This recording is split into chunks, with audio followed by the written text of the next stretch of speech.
coast of Mississippi. I feel better when those southern waters hit me.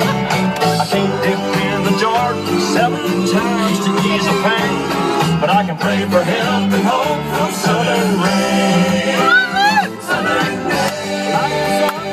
it's a blessing sent from heaven. They can wash away your cares if you let them. You may not believe my story, and you may say I'm insane, but they're the closest thing to home, those southern rain. Southern rain, blowing from the coast of Mississippi.